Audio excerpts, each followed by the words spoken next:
প্রায় 2 যুগ ধরে স্টেশনে দাবি হাতে ফেস্টুন ব্যানার নিয়ে রেল লাইনের উপর দাঁড়িয়ে বিক্ষোভ প্রতিবাদ স্থানীয় বাসিন্দাদের।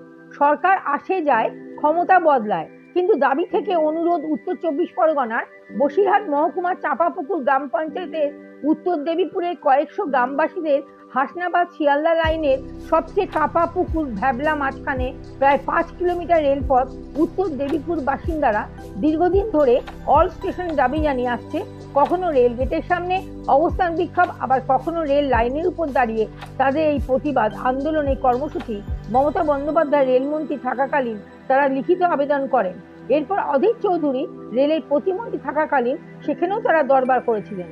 2009 সালে প্রান্ত সংসদ হাজী নুরুলের কাছে লিখিত নিয়েছিলেন। তারপর 2014 সালে ইদ্রিস আলীর কাছে, তারপর বসিরহাট দক্ষিণ বিধানসভার বিজেপির বিধায়ক তারা আবেদন জানিয়েছিলেন। তারপর 2019 সাংসদ নুসরত জাহানের কাছে। বারবার সংসদে এই প্রস্তাব গৃহীত হলো, আজও হলো স্টেশন হয়নি।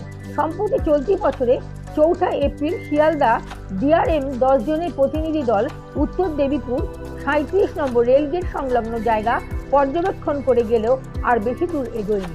মিজানুর মোল্লা মানোয়ারা বিবিবা বলেন, দীর্ঘদিন ধরে আমরা সমস্যায় পড়ছি। এখান থেকে কলকাতা উদ্দেশ্যে যেতে গেলে চাঁপাপুকুর স্টেশনে প্রায় 4-5 কিলোমিটার পথ হেঁটে যেতে হয়।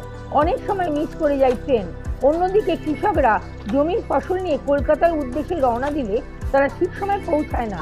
পাশাপাশি শিক্ষা প্রতিষ্ঠান থেকে ছাত্রছাত্রী শিক্ষকরা নির্দিষ্ট সময়ের মধ্যে তাদের গন্তব্যে পৌঁছাতে পারছে না। সব মিলিয়ে আমরা আজ এই আন্দোলন প্রতিবাদ কর্মসূচি করছি, যাতে এখানে হল্ট স্টেশন হয় তার দাবি জানাচ্ছি। কিন্তু প্রায় 24 বছর কেটে গেলেও আজও পর্যন্ত এখানে কোনো স্টেশন পাইনি। কোটে শাশ্বতী চ্যাটার্জি, টার্গেট নিউজ, কলকাতা।